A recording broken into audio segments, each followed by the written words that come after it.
suggesting that I introduce some background on the immune system. I also want to thank Carolyn in particular for giving me this hat, which will be really useful in the laboratory. So what I'm going to do today is briefly review how the immune response reacts in general to an infection, any infection, and then how that occurs in Lyme disease, and then go into some of the experimental data in our laboratory based upon immune complex analysis. And I'd like to thank Dr. Garone for sort of setting me up on this and providing some of the schematic diagrams. And I'll try to finish quickly so we can go into lunch.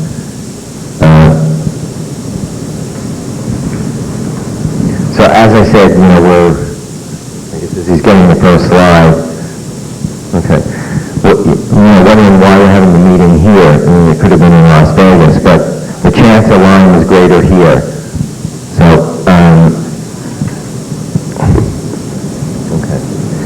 So briefly, just to illustrate schematically the organization of the genes that control immunoglobulin production, it's important to realize that the first response, because of its layout here, is going to be an IgM. And then as the B cells respond, they're going to produce IgG. Now, the whole immune response, or antibody production, is generally under the control of T cells interacting with macrophages or other antigen-presenting cells. But the bottom line for serological diagnosis is how does the B cell produce antibody, and what is that antibody, and what is the isotype. So again, first it's going to be IgM controlled by a mu gene here, and later on as that gets excised out in some fashion, and as the cell matures, you're left with a gamma, which is responsible for IgG. So that's why we typically see IgM first, followed by IgG in any infection.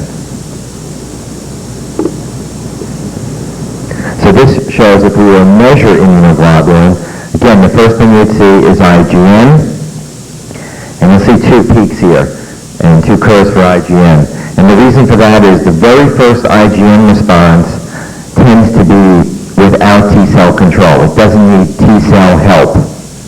The second one does, and IgG is more dependent on T cells. And these factors may be very important in why antibiotics seemingly, although they don't totally shut off the immune response, they seem to dampen the humoral immune response in certain patients. So the other point to remember, and I'm just going to use this as a schematic, in the best laboratory test available, obviously no one's going to detect it at zero. I mean, typically you need about 4 days for a B cell to start producing antibody. But even if it does, the threshold of laboratory tests have to reach a certain level. So you can imagine this is sort of an electronic eye that opens a door, and you have to be a certain height to trigger it off. If some little kid crawls through it, it's not going to register. So some of the intra and intra-laboratory variability may be dependent upon that threshold. And as I mentioned, then IgG comes up. Now, in certain cases, it can just continue to go and be a level curve. It could go down, or it can go up. And certainly whether it goes up or down has nothing to do with whether you're actively in infection. You could still be infected. Like we all have been infected by viruses as kids, and we still have antibodies to those, but it doesn't mean that we're actively infected and the organism is proliferating. Now, certainly in the beginning of an infection, and this is just a schematic, you're going to have more antigen than antibody. And using the schema that Dr. Garone showed in his lab test, this antibody that's produced initially is going to bind to certain proteins of an organism known as antigens. So whatever is produced seems to bind, and we have to wait until we reach excess before a laboratory test or detection test can detect that free antibody. And so when it does bind, though, the antibody to the antigen, that's known as an immune complex. So in human disease and in infection, as I said, it's very common to form immune complexes. And usually that happens, the complexes are cleared away by the reticular endothelial system, and that's the diseases where you get deposition, but that's not really been the case in Lyme disease. So my point here is that just that it's normal to form an immune complex. In fact, when everyone goes to lunch and starts eating something, they'll probably be forming immune complexes which will be rapidly cleared. Okay? So the real essence is, in diagnostic purposes, what is the components of those immune complexes? Can you demonstrate that the antibody is to a particular agent that you wish to show?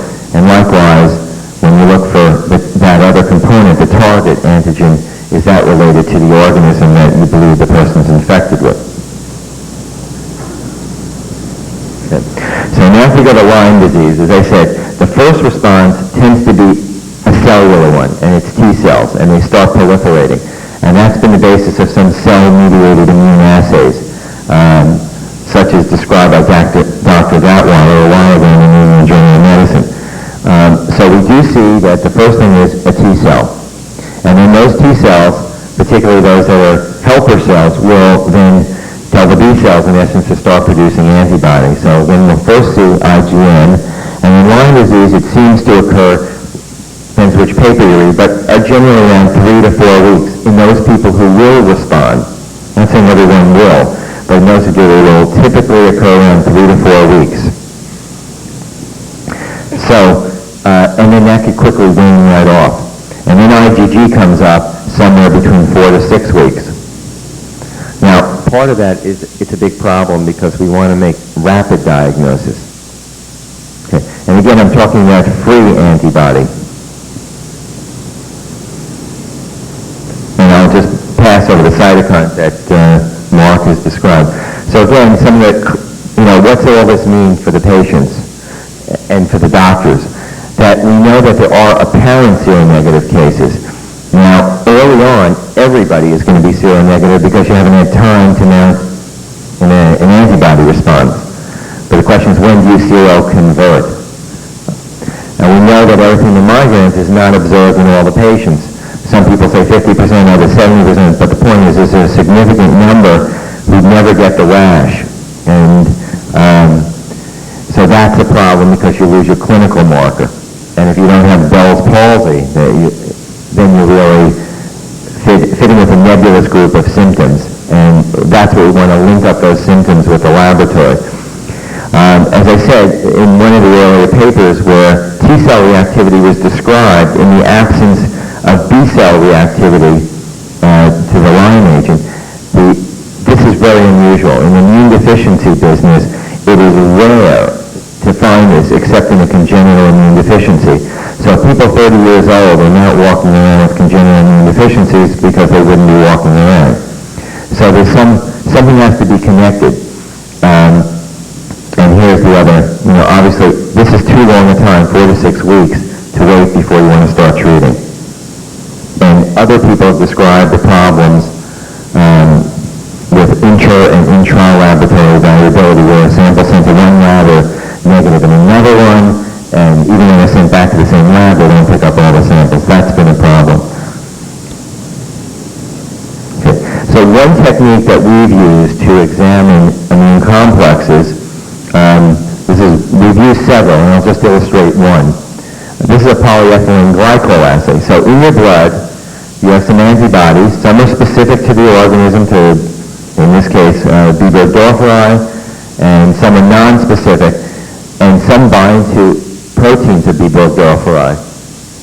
And so when they bind, that's an immune complex. With the PEG, we can pull those down into a pellet.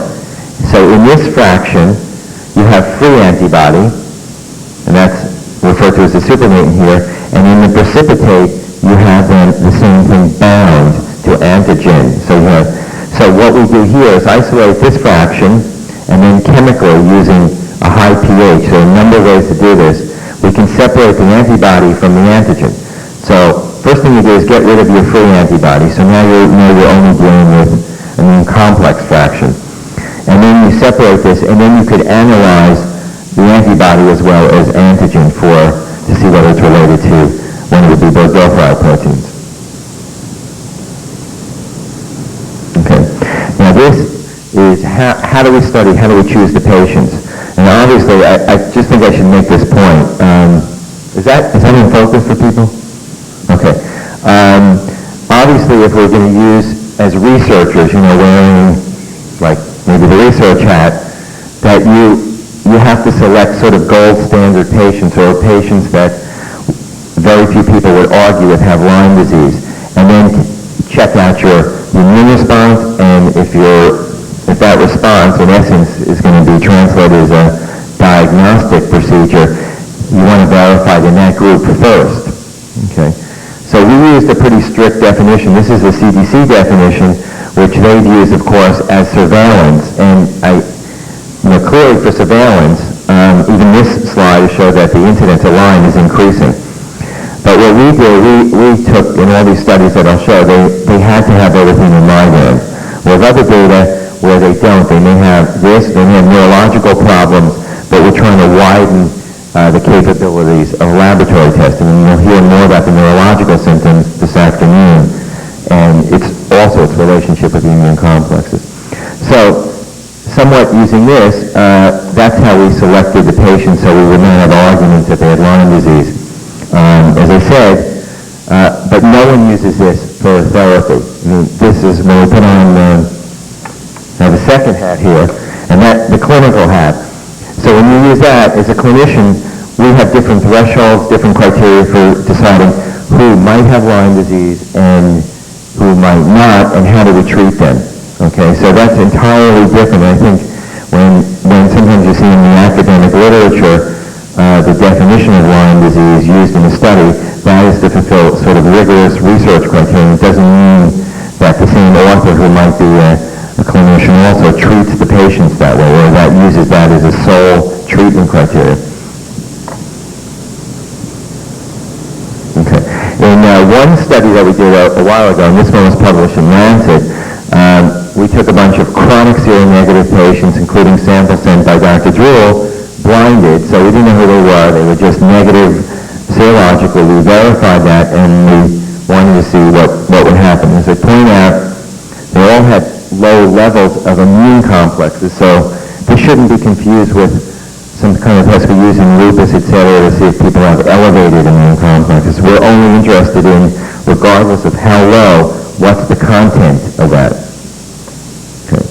So in this slide, when we analyze this by Western blot, we were able to separate those complexes in the IC level.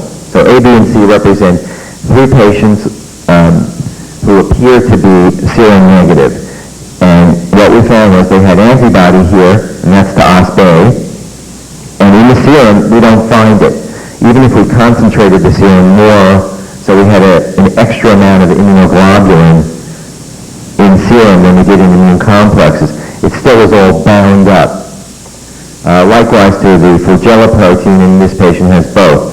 Now, of course, you would expect, as I said, since immune complexes are normal to form, that someone who has active Lyme disease should also have it. So here's a seropositive patient, and no surprise that they also have complex antibody. When we take patients, even from an endemic area, who don't have Lyme disease, they don't either have another disease, they have no evidence of Lyme disease, they may have multiple sclerosis, they may have polyradicular neuropathies, they may have lupus. In fact, we purposely chose patients who would have elevated levels of immune complex. They don't have any specific antibody here. Now, these tests were actually done using whole Borrelia sonicades, and our work is now focused on using specific proteins such as Dr. Gorin described. And this is a summary of this data. We've obviously expanded these out. So as I said, when we take seropositive Lyme disease patients, active symptoms, just about every one of them have a complex antibody. And then you want to say, well, it's not good enough just to have a positive test. You have to subject it to statistical analysis.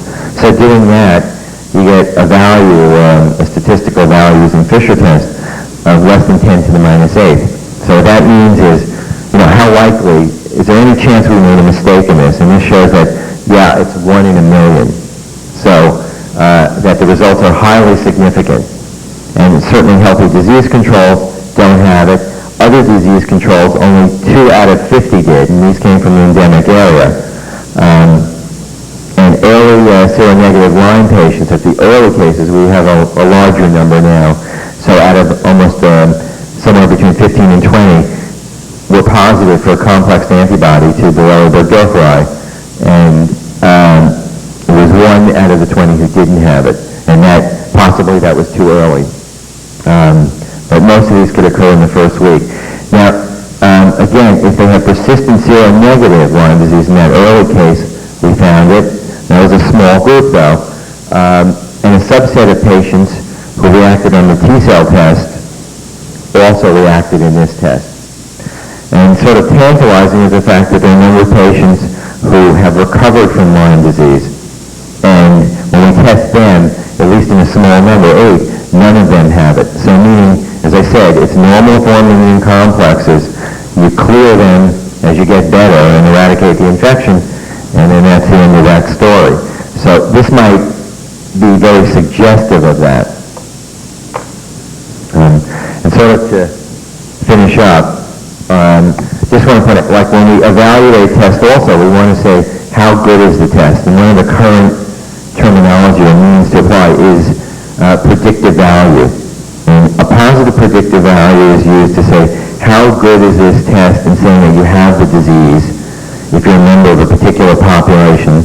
And a negative predictive value is also used to see how good is it to say you don't have the disease, which is equally important. So when we tested out our sensitivity and specificities, which were both over 98%, we want to say how good is it in a population that is likely to have Lyme disease. So if you take Suffolk County as an example, or places here where the incidence is being reported, or prevalence of 0.1%, which is pretty small. Even if you say it's underdiagnosed, and now you go up to 1%, it's still small. But if you start taking people who have symptoms compatible with Lyme disease, you start moving up to prevalences of around 20-25%. So if we use something like that, and we use this analogy, these kind of methods have a positive predictive value of over 90%, which is pretty good. But perhaps more importantly, it has an excellent negative predictive value, like 99.7%. So you can be that confident that someone doesn't have the disease. Now, these are all in initial stages, and they're research tools at this point. And so that's where the direction we're going on in trying to get at more specific proteins. And I'll end here. Thank you.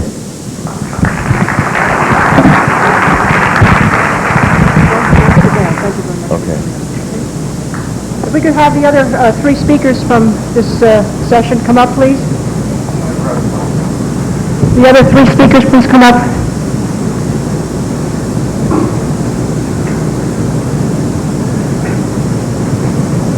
And if you have specific questions, you could go up to the microphones.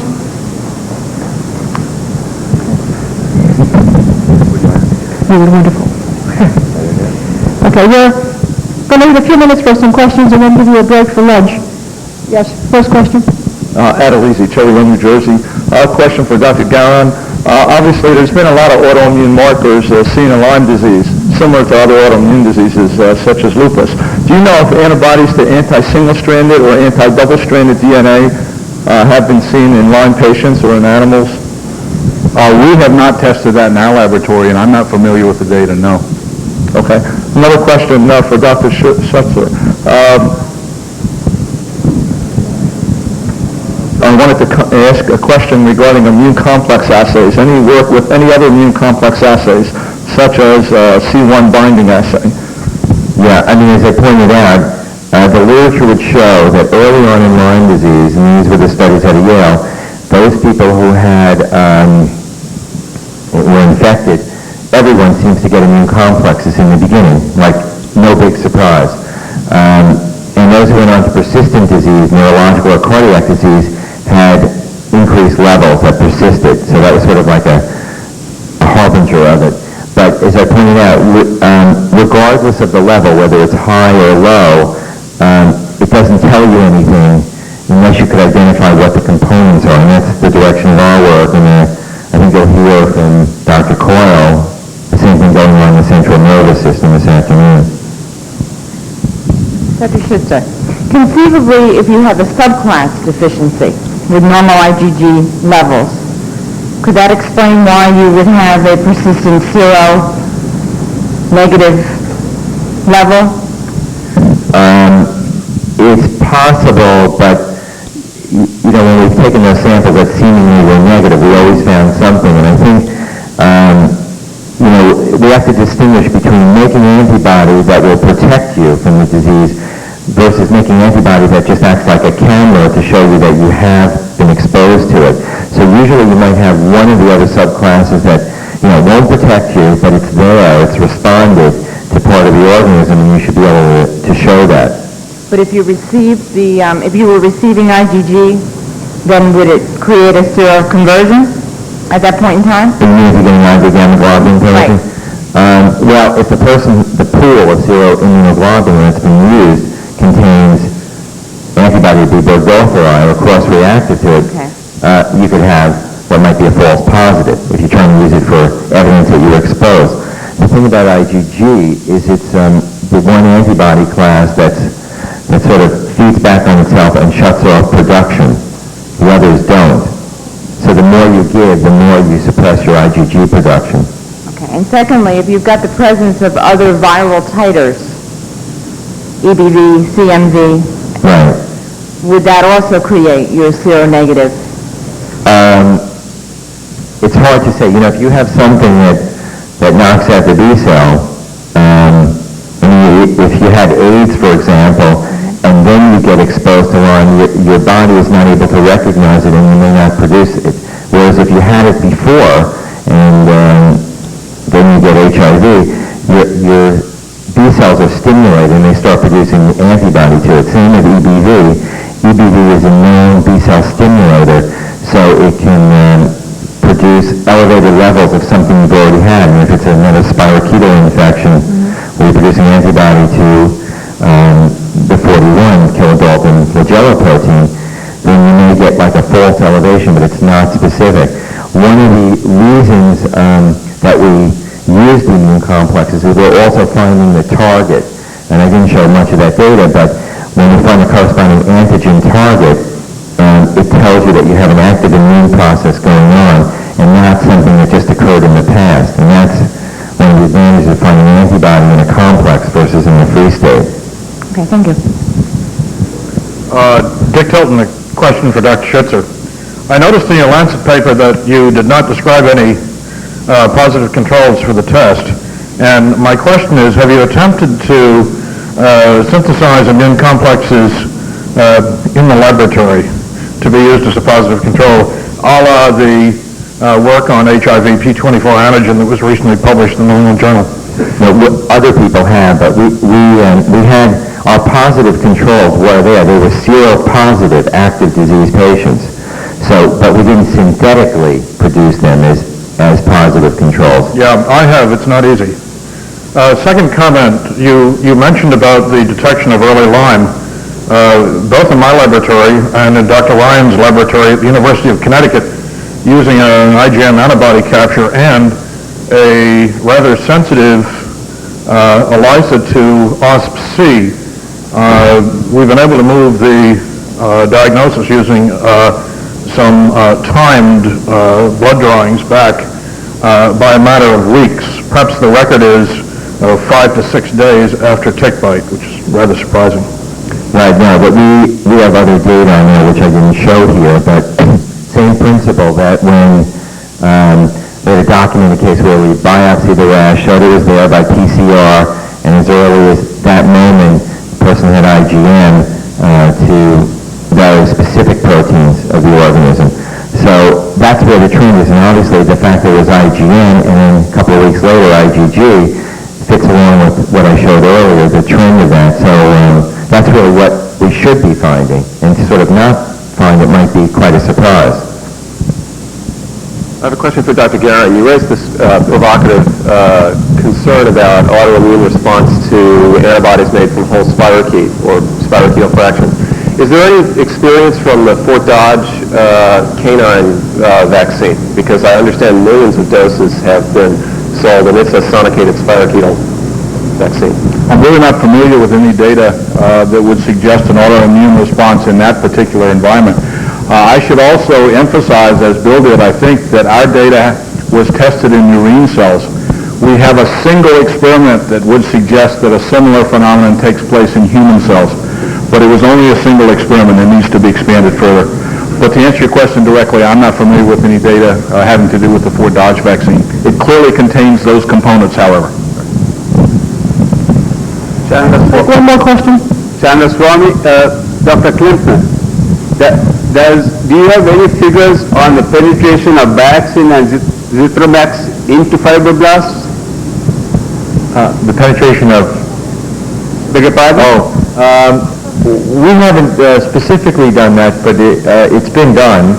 And the azithromycin is concentrated rather strikingly inside of fibroblasts. It achieves a concentration of about 400 times the extracellular concentration and stays there for about a week. So it's there for a long time, and it reaches a high concentration. Whether it would eliminate the organisms from these cell cultures, we don't know. I should tell you that if you raise the concentration of ceftriaxone sufficiently, it will also eradicate the organisms from the cell monolayers. Clarithromycin? I haven't looked. Thank you.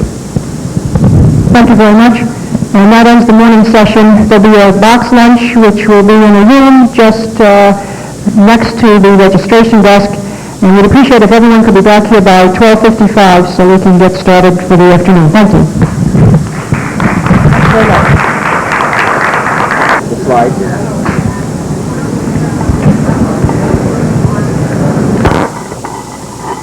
If somebody in the back of the room could announce to the poster session room that we're ready to start, maybe they'll come in.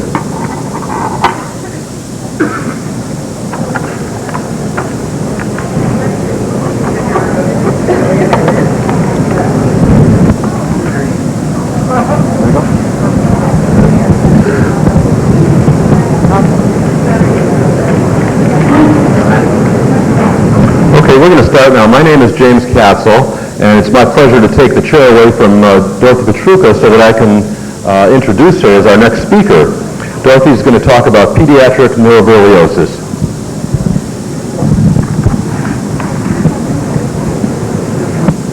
Thank you very much, Jim.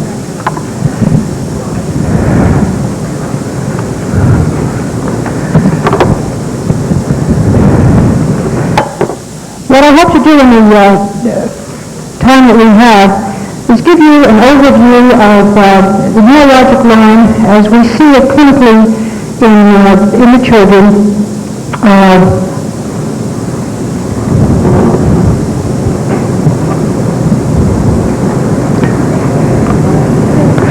going to start by giving you a little geography.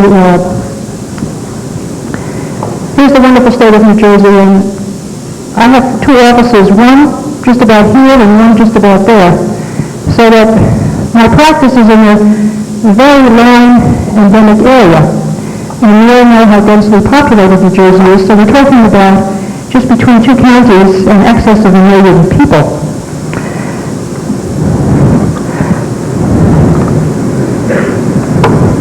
I've been seeing patients with Lyme since 1982.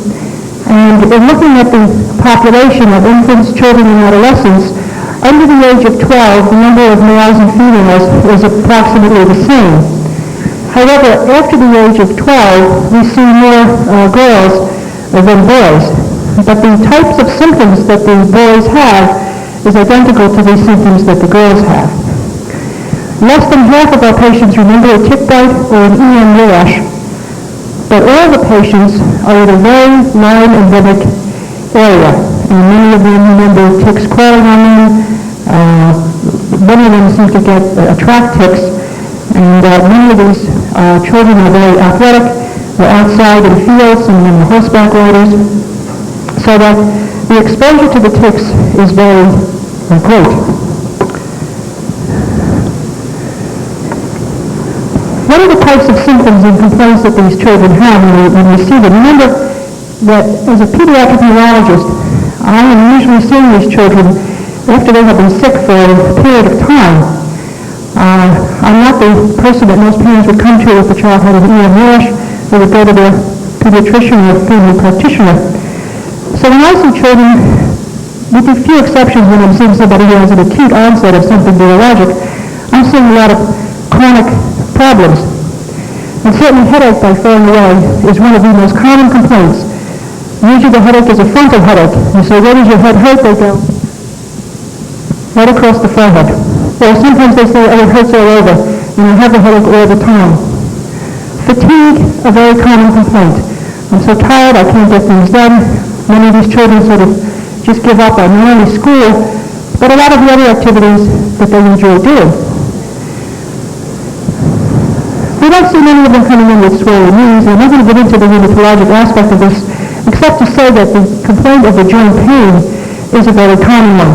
My knees hurt, my elbows, ankles, they have joint pain. Dizziness or lightheadedness, a very common complaint as well.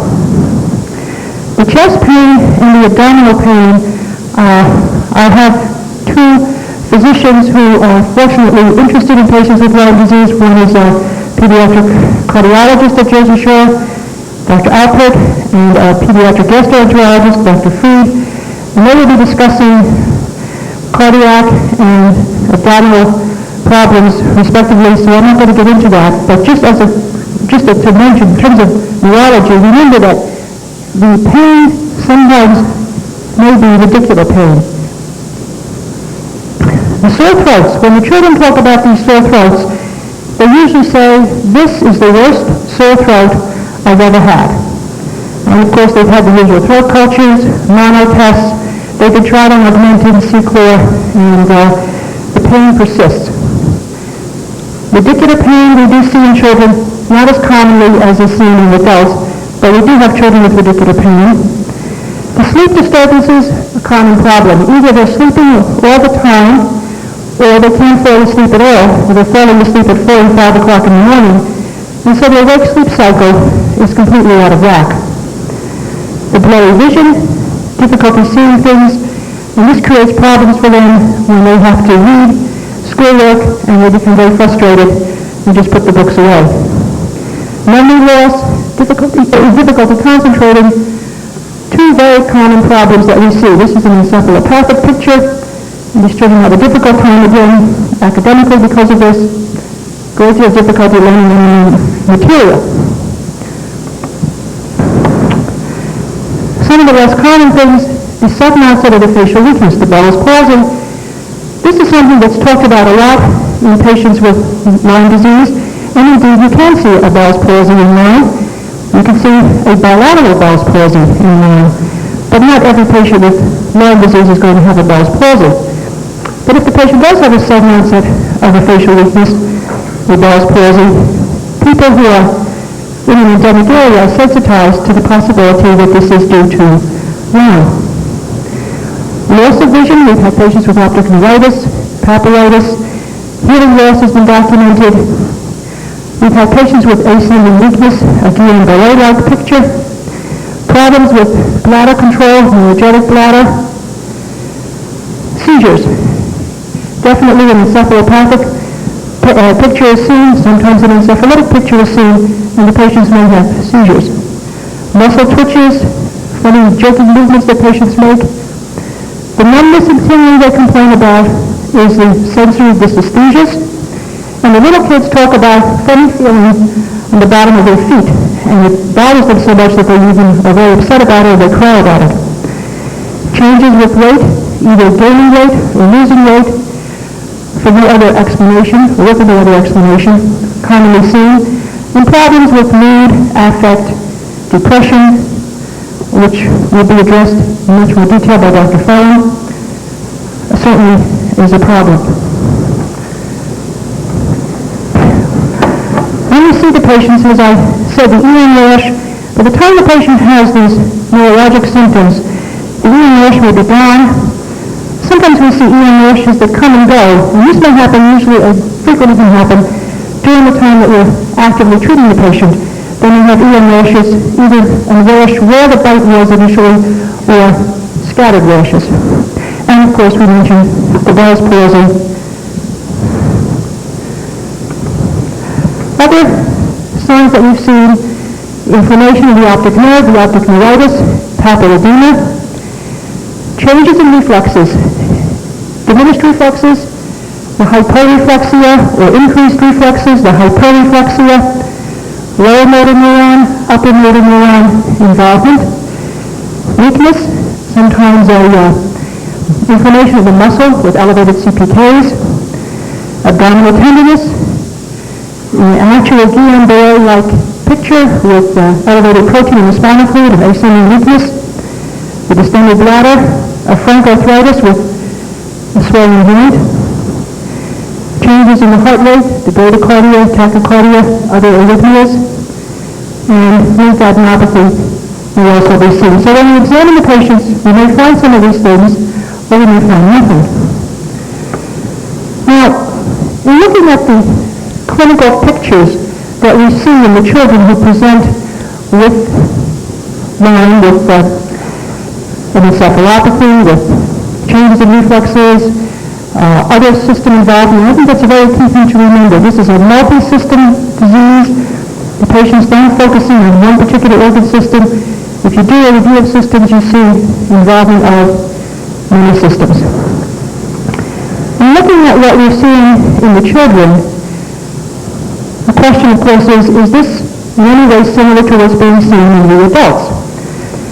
And in the literature, there's one paper which is indicative of the types of problems that are seen in the adults. That is the paper by Dr. Legugian and Steer. It was in the New England Journal. And in that paper, they had some tables showing the kinds of signs and symptoms that they saw in adults who had chronic neurologic Lyme. These were people who came back after months, even years, with a variety of complaints. And if we look at their list, we see things that are very similar to what we saw on the other tables that I showed you, reflecting the complaints of the children. The adults complaining about memory loss. In a series, this was 27 patients, 89% complained of memory loss, depression, sleep disturbances, irritability, difficulty finding words. And again, this is reflective of encephalopathy. Polyneuropathy, the peripheral nervous system, pain, radicular pain, distal paresthesias, the meaningless tingling, funny feelings that the kids complain about. Lower motor neuron weakness, diminished reflexes, peripheral nervous system. The leukoencephalitis, again, this is upper motor neuron, hyperreflexia, increased reflexes. So the similar picture here involving central and peripheral nervous system, the signs and symptoms in the adults and in the children, we do see a lot of similarities. And if we look at the more constitutional complaints, fatigue, headache, dysfibromyalgia, again, common in the adults, and the fatigue and headache, very common among the children.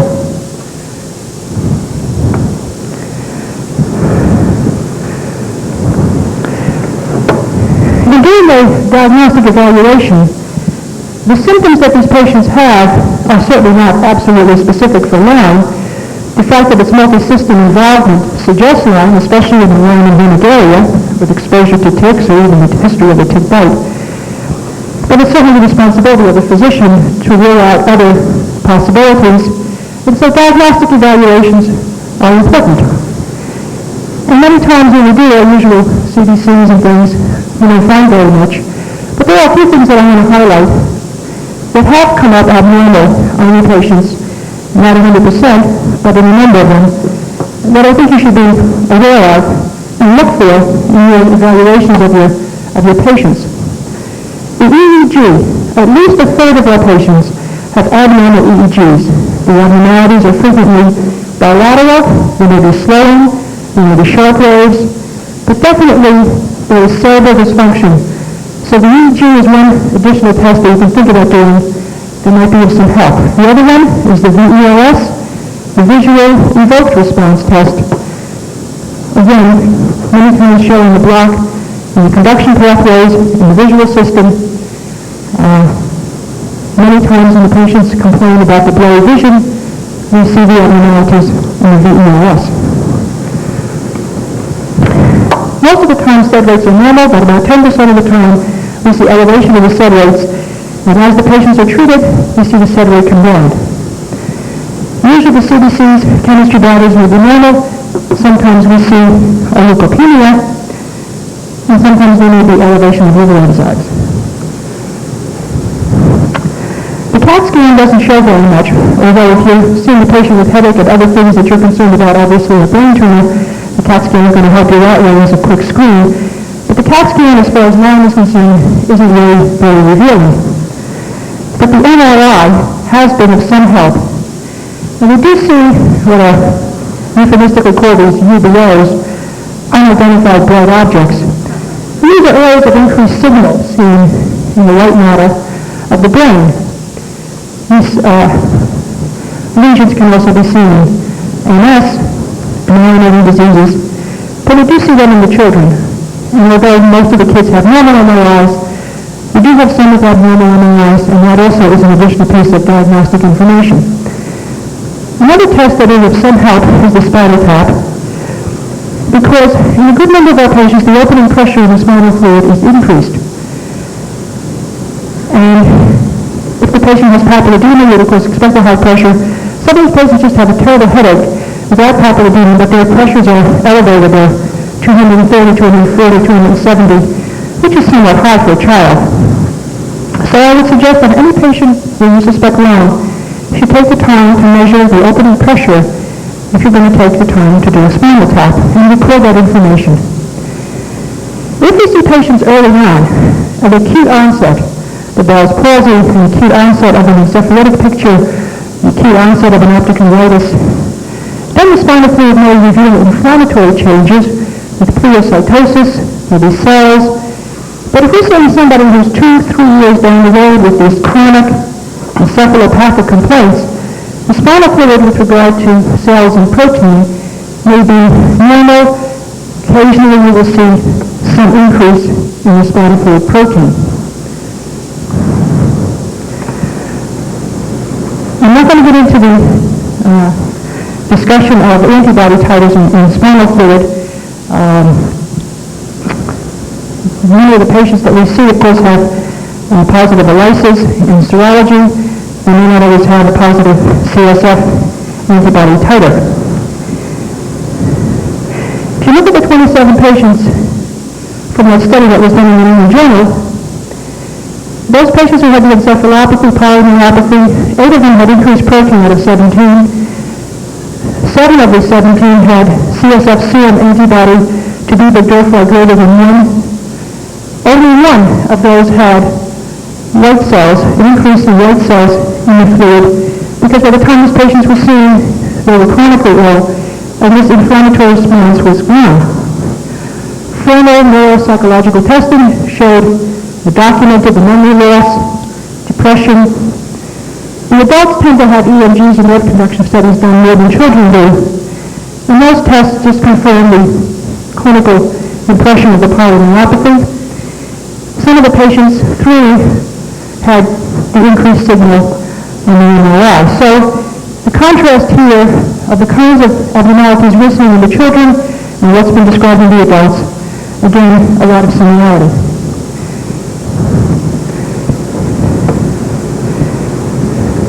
Lyme disease is a clinical diagnosis because we all know that the laboratory diagnostic tests, the antibody titers, may not always be positive. These various diagnostic studies that you do can be of help because they can certainly rule out other possibilities, or if there are abnormalities in these other tests, they can help to confirm your clinical impression that the patient is sick. But you still have to rely on the history primarily, because all the diagnostic tests may not always give you enough additional information. The chronicity is important because the patients with Lyme, and I talk about children with these complaints for years, that's a very typical scenario. You haven't really been sick 2 years, 3 years, 1 year, 18 months, not an unusual history to get. In that paper from the New England Journal, they looked at years after onset of infection when these patients developed their symptoms. And some of these patients were symptomatic for 7, 8, 10 years. Some started developing symptoms years after they remembered the tick bite. And the reason I'm showing this is to emphasize chronicity. We're talking about years here, not weeks or days, but years. An important piece of information to keep in mind is that the Borrelia is a spirochete. When we look at neurosyphilis charts, the word years shows up again. We're talking about people with symptoms years after the infection. And of course there are various clinical pictures that can be seen with syphilis, but the point of the two slides is chronicity. When you read the literature, some important pieces of information to keep in mind are this is a paper in the American Journal of Medicine in 1990. We're talking about patients who had four had EM rashes, 2 had Bell's palsy, and 1 had this flu-like syndrome without any rash. And this represented 4 of 19 patients with characteristic skin lesions. The point here is that these patients had blood cultures for B. burgdorferi that were positive.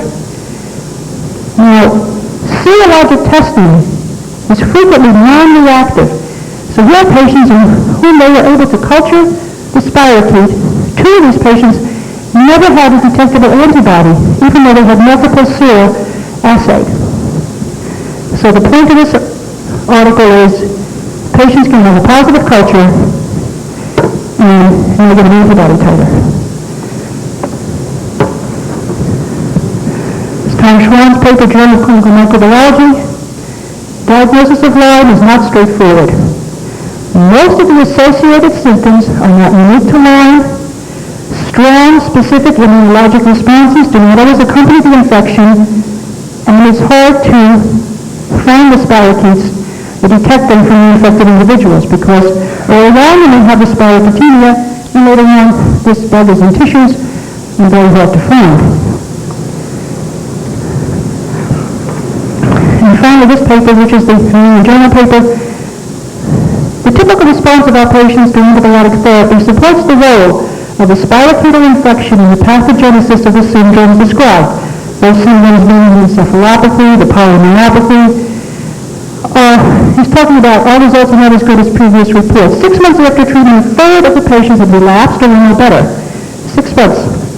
In addition, more than half had received antibiotic therapy, which is thought to be appropriate for their stage of disease, and they still had progression of the illness. And this brings up the entire controversy about are we curing patients when we treat them? How long should someone be treated? And I think if you go through the literature, you'll find many statements made basically saying we really don't know how long somebody needs to be treated. We really don't know when someone is really cured. Time-wise, how are we doing? Got time? Okay. We do have some time, so I would like to tell you about one patient, maybe a second one if we have a time, that I think drives home an interesting point. This little girl, when we saw her, was 4 years of age. A year prior to coming into the hospital, she had been bitten by a number of deer ticks and had been given penicillin right at the time of the tick bites. And for an entire year, she was somewhat irritable, complained of headache, just didn't seem to be quite right.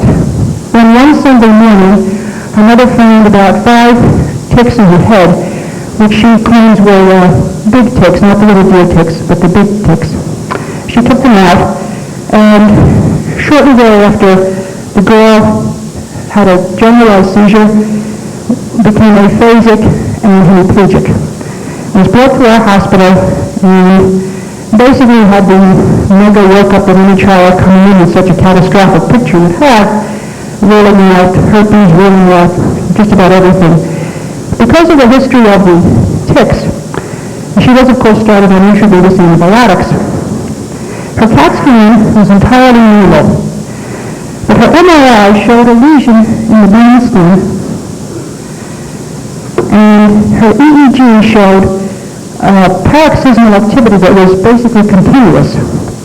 When we gave her intravenous Dilantin, she spoke immediately because she had an epileptic aphasia, and as we treated the epilepsy, the seizure, with the IV Dilantin, she started to speak, but she still had the dense hemiplegia. She stayed on intravenous antibiotics for at least, I think, 6 weeks, and then we put her on oral antibiotics after that. She's on Tegretol. She hasn't really had any more seizures since that time. It's been 2 years now. And the hemiplegia is gone. The only we really detect is a very mild hyperreflexia. But other than that, if you look at her walking and doing things, you would never suspect that she had any neurologic deficits at all. Well, what happened to her now? The lesion in the brainstem is now cystic. And the EEGs are still mildly paroxysmal, but basically not anywhere as bad as they were that first day that she came in. Well, why am I telling you about this girl? Well, I'm telling you about her because she had all these tick bites, and she lives in a very endemic area for Lyme, and she had a negative titer, negative serology. And she's never had a positive serology. If you recall this morning, Dr. Garan told you about his work. This is just a copy of his same slide. He showed you precipitating these antigen from the Borrelia. We sent her spinal fluid in her urine to his laboratory in Montana, and she had a positive antigen block, which I'll show you. This is a negative, nothing more. But basically, this is what she had, this blood. And as he showed you this morning, patients can have very suggestive there of a spiral organism, and this one showing something much more suggestive of the Borrelia spiracum. So this little girl had these precipitants in her spinal fluid, which was the only, you might say, piece of diagnostic information that we had that supported a diagnosis of Lyme. And the question is, should we have not treated her at all based on that negative serology? And of course the answer is no, we should have treated her because her neurologic deficits were devastating, and certainly if there was anything we could do to try to help her, we should do it. And the treatment was certainly not nearly as risky as leaving her with nothing. So I think we made the right decision in treating her. And as I said, she has done well, although she has been bitten by ticks since then, and her mother does put her back on antibiotics when she does get bitten, and she's quite, of course, paranoid about the possibility of this girl getting very sick again. This girl presented with this lesion. She had a foot drop, and she lost all vision in one eye and had 20/100 vision in the other eye. And she was wide awake and alert, dragging one leg. And what was her exposure to ticks? Well, her father's a forest ranger, works in one of the state parks, and she goes out and he lives with him all the time. And she's been exposed to ticks for years. She never had a positive titer, but we treated her also. And this lesion completely disappeared. And she has done very well until last summer. She was bitten by 2 more deer ticks and went back on antibiotics again after having been treated for quite a number of months initially, again because of the concern that she would develop some neurologic complications. So she has 20/20 vision, no foot drop, and is doing well in school. I'm presenting to you 2 cases that are not the typical because I think knowing something about the unusual helps to drive home a point. And that is that if you see somebody with some complicated neurologic picture that has a definite history suggesting that they were exposed to ticks or have had tick bites, it's obviously the responsibility of the doctor to rule out other etiologies and always remember to keep Lyme in mind as a diagnostic possibility and give the patient the benefit of the doubt and give them treatment. Thank you.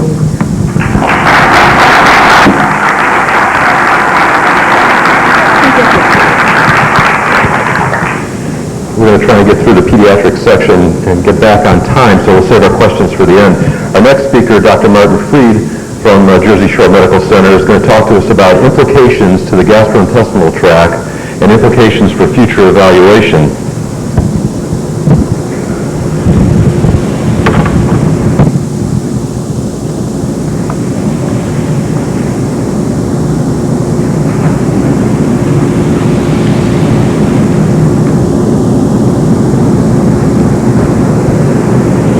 Could somebody change the slides for me, please?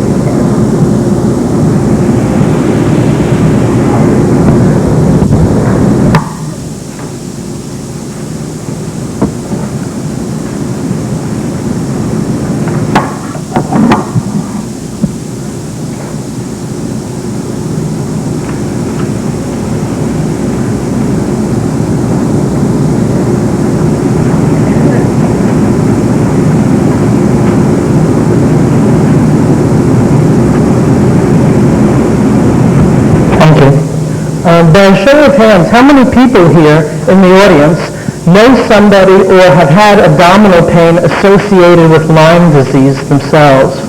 That's very interesting. It looks like 3/4 to 90% of the people here. It's very interesting because when I was presented with patients with Lyme disease and abdominal pain, and I looked in the medical literature for information, there was nothing. When I did a medical literature search 4 times, I didn't come up with anything with Lyme disease and abdominal pain. So what you're going to hear today is pretty new information and should help you in managing patients with Lyme disease and abdominal pain. As a background, Lyme disease is a multi-systemic disease. It involves at least 10 different organ systems and constitutional signs such as fever, muscle aches, headache. The gastrointestinal tract can occur very early in the course of Lyme disease, perhaps before somebody even knows that they have the other signs and symptoms of Lyme disease. It can occur as early as 6 months to a year before diagnosis. And in one particular case that sticks out in my head, a girl, she had abdominal pain 4 years before coming to diagnosis with Lyme disease. The objectives of today's discussion is to talk about the gastrointestinal manifestations of Lyme disease, to tell you how we went about evaluating patients with Lyme disease, to talk about the biopsy evidence that we have, the biopsy evidence showing inflammation. We also have biopsy evidence of the actual infection, the spirochete, in the gastrointestinal tract, and how we treat patients with Lyme disease and abdominal pain. As I mentioned, and I want to repeat, abdominal pain can be one of the earliest manifestations of Lyme disease before somebody even suspects a patient of having Lyme disease. And in patients that I've seen, a lot of them, the abdominal pain occurred before they were ever exposed to antibiotics. That's important because then I can't blame the antibiotics as the cause of their abdominal pain. The types of abdominal pain that we've seen has been quite varied. It's included chest pain, epigastric pain, pain that's just below the rib cage, periumbilical pain, pain around the belly button. Most frequently, I've seen patients complaining of pain that starts in the left lower quadrant and in a band-like fashion, it goes across to the right lower quadrant. And patients have also presented with vomiting.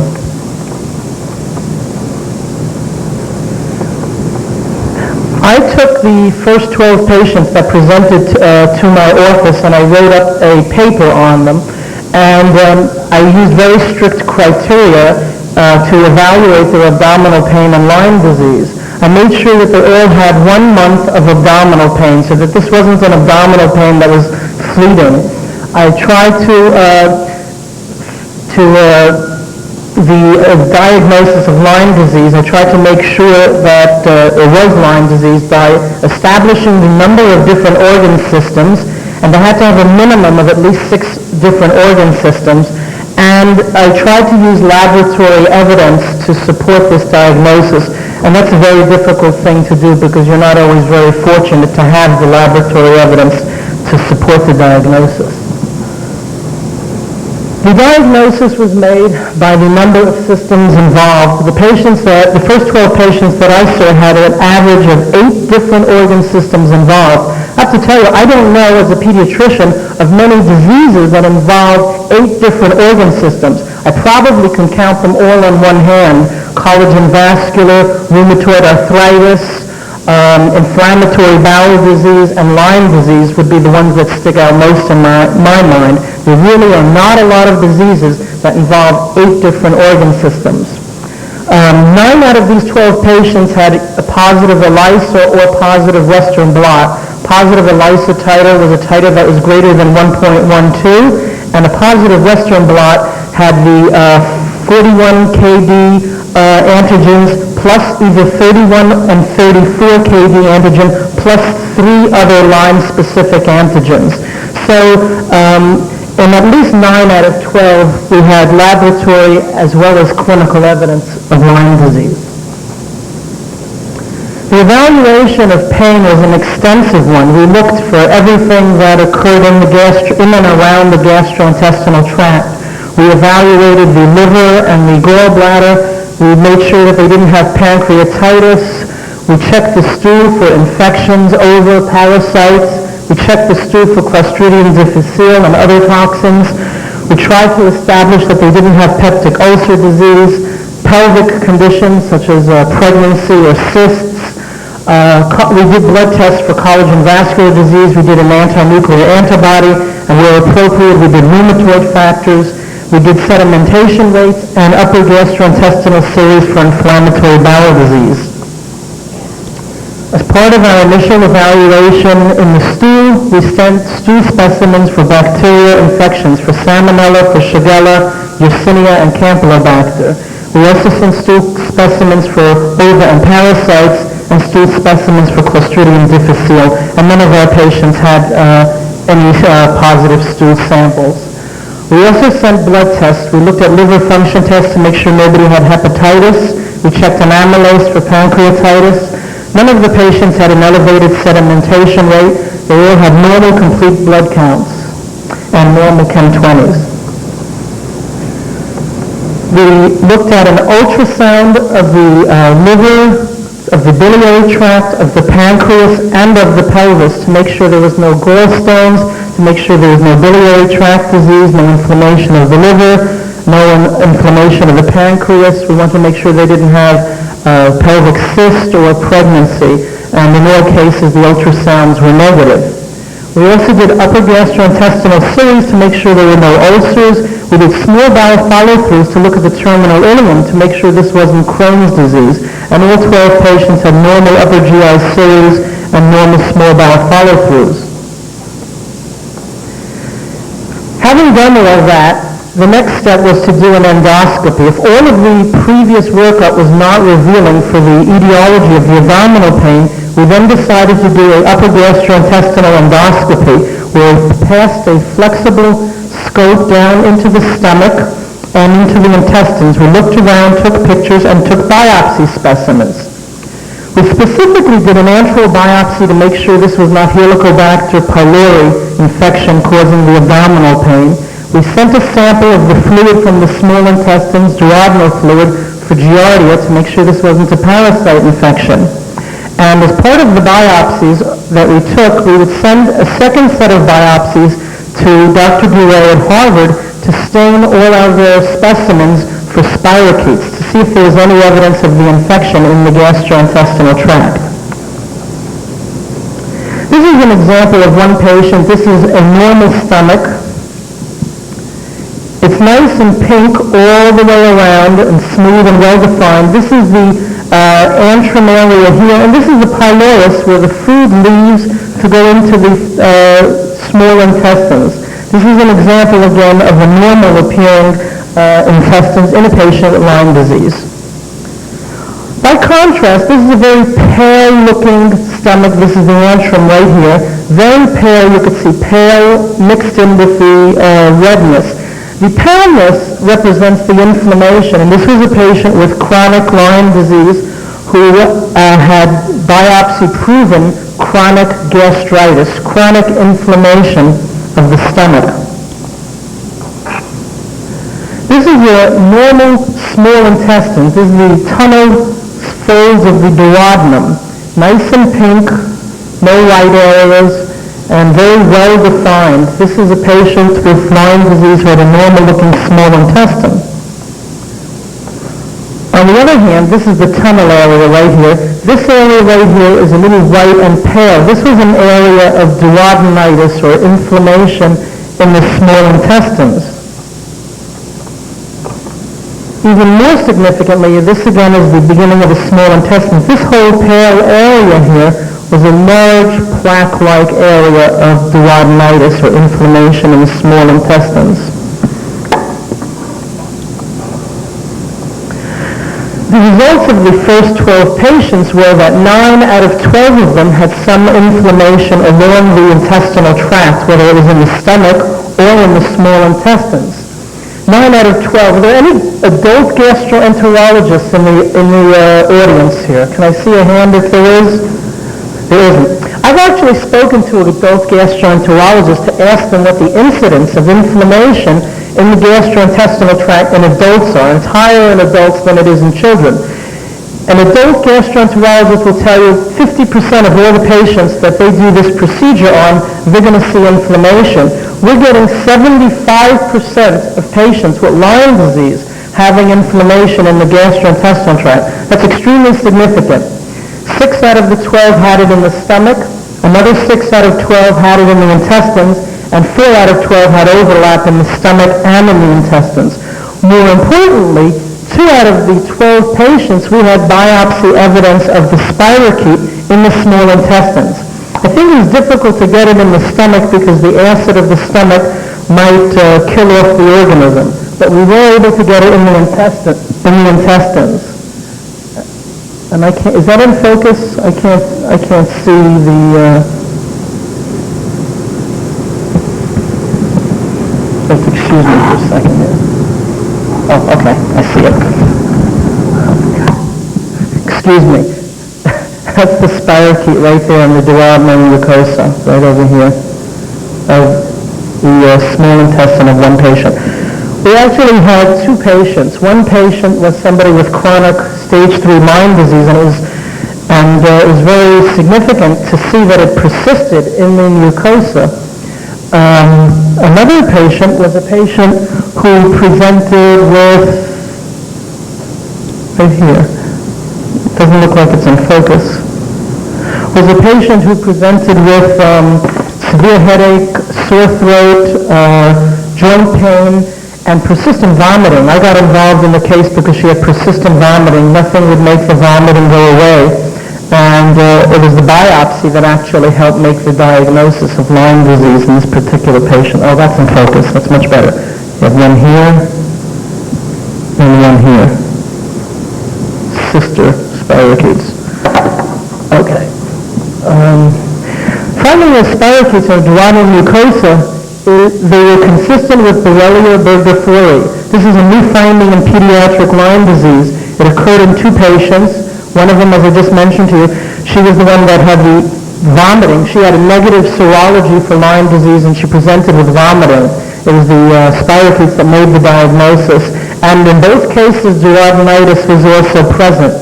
In addition to duodenitis, we had on histology lymphocyte and plasma cells, which are consistent with a chronic inflammation. This is a biopsy of the duodenum. Right here, there's a preponderance of lymphocytes. These are the darker staining purplish cells all around here. This is evidence of chronic inflammation. There were also plasma cells. These are the cells right here with the eccentric nuclei.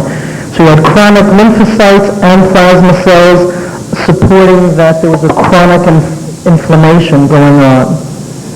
This is another biopsy here. You can see lots and lots of lymphocytes all around. I think the plasma cells are up here.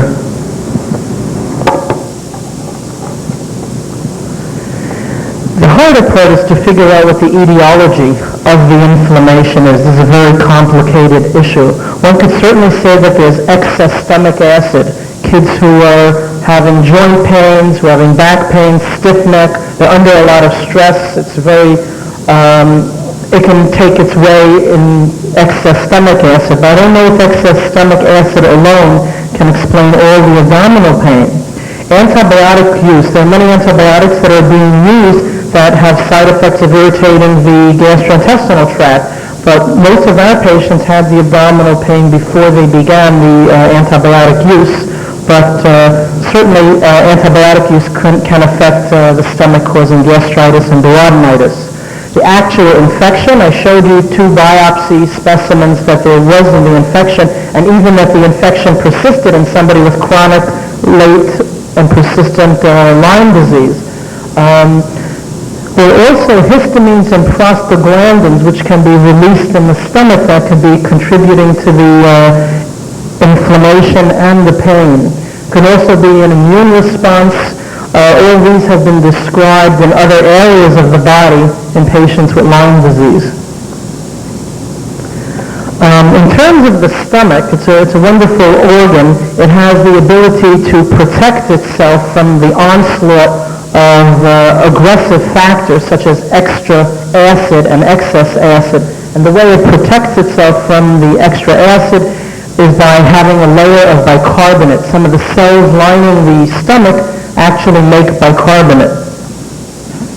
There are many outside things that can affect the stomach lining, such as hydrochloric acid, the reflux of bile, like in somebody who's vomiting. The bile coming back from the intestines into the stomach can affect the lining of the stomach and make it more susceptible to inflammation. And then there are many patients who are on non-steroidal anti-inflammatory disease, have very bad joint pain. They're on naproxen, ibuprofen.